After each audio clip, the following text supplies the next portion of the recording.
Assalamualaikum warahmatullahi wabarakatuh. A'udzu billahi minasyaitonir rajim. Bismillahirrahmanirrahim. Subhanallah walhamdulillah wala ilaha illallah wallahu akbar. Wala haula wala quwwata illa billahil aliyyil azim. Allahumma shalli wa sallim ala sayyidina Muhammad wa ala alihi wa sahbihi ajma'in. Asyhadu an la ilaha illallah wahdahu la syarikalah wa asyhadu anna Muhammadan abduhu wa rasuluh la nabiyya ba'dah, amma ba'd. Sahabat dimanapun berada, marilah kita menjadi orang yang suka berbagi, suka bersedekah. Meskipun itu kecil, tapi besar sekali balasannya dari Allah Subhanahu wa Ta'ala. Ada sebuah kisah inspiratif yang penting untuk kita renungkan bersama. Yakni ada penjual gorengan. Dia berjualan, ada tempe begitu.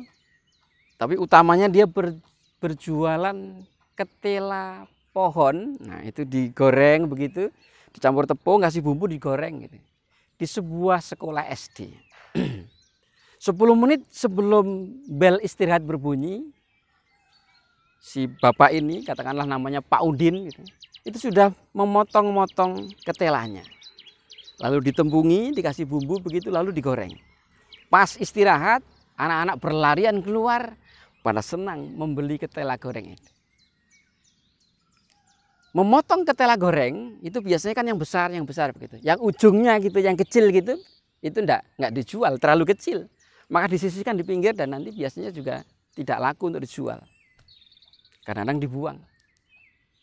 Suatu hari ketika anak-anak sudah berlarian membeli ketela goreng, duduk di sana sambil bercengkrama ngobrol makan ketela goreng yang masih hangat gitu. Ada seorang anak kecil laki-laki yang diam saja di situ, melihat teman-temannya makan ketela goreng begitu, singkong goreng di situ. Maka Pak Udin ini langsung paham bahwa anak ini kayaknya tidak punya uang. Lalu potongan-potongan ujung dari ketela yang rencananya dibuang itu, yang nggak laku itu, dikumpulkan. Saat itu memang ketika satu kali gorengan itu, kata dia bercerita itu lima singkong begitu. Jadi ada 5 ujung begitu. Itu diambil lalu dikasih tepung dan bumbu lalu digoreng. Lalu ditiriskan, ditaruh di wadah kertas, dikasihkan kepada anak kecil, laki-laki yang tadi hanya melihat begitu. Dia menerima dengan wajah senang. Dan akhirnya dia bermain dengan teman-temannya setelah dia makan ketela goreng itu. Beberapa hari kemudian besoknya juga begitu, dikasih lagi ujung dari ketela goreng. Dikasihkan. Dan ternyata Pak Udin baru tahu si anak ini adalah anak yang belum lama meninggal oleh ayahnya. Jadi dia anak yatim. Begitu terus tiap hari. Dan Pak Udin merasa bukan hal yang berharga kalau nggak mau anak kecil itu juga dibuang. Itu terus dilakukan oleh Pak Udin sampai anak-anak itu lulus SD. Waktu berjalan cepat, 30 tahun kemudian, ketika Pak Udin berjualan masih di SD itu dan gorengannya semakin banyak, ada ketela, ada tempe, ada tahu, ada bakwan, macam-macam begitu. Ada mobil mewah yang berhenti tepat di depan gerobak yang Pak Udin jualan gorengan.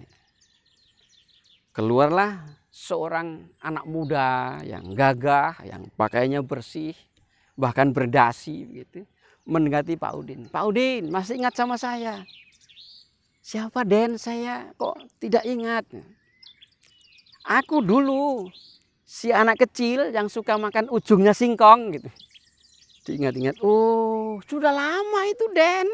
Sekitar mungkin berapa tahun, 30 tahun Pak Udin, oh 30 tahun. Silakan. Maka si anak muda ini dipersilakan duduk di situ.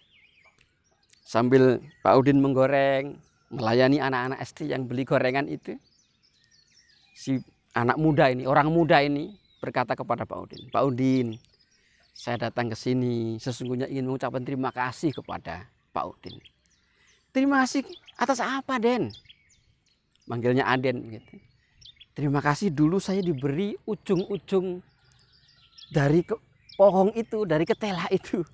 Loh itu nggak berguna ya, Den. Kalau misalnya saya jual juga nggak ada yang beli kok. Mungkin bagi Pak Udin itu hal yang sepele, tapi bagi saya waktu itu membuat saya senang. Dengan saya senang, saya dapat belajar setelah itu dengan tenang. Dengan saya dapat belajar dengan tenang, maka saya nilai-nilai saya bagus. Lalu saya dapat lulus dengan baik. Lalu saya dapat sekolah di sekolah berikutnya dengan baik. Lalu saya alhamdulillah sekarang sukses, Pak Udin. Saya ingin terima kasih kepada Udin. Nggak usah, dan biasa aja. Benar Pak Udin, benar. Begini Pak Udin, terus terang saja langsung. Tahun ini saya berencana berangkat haji dengan istri saya.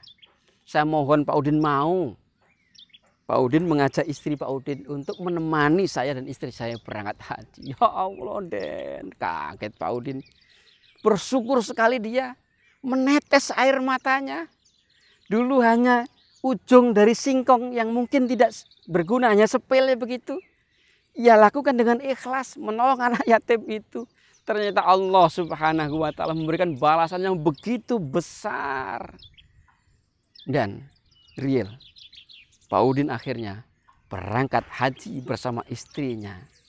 Sahabat, dimanapun berada, semoga ini menginspirasi kita bersama bahwa mari kita suka memberi, berbagi, meskipun mungkin sepele, mungkin tampak bagi kita. Yang penting kalau itu ikhlas, itu nilainya besar bagi orang yang dikasih, senang.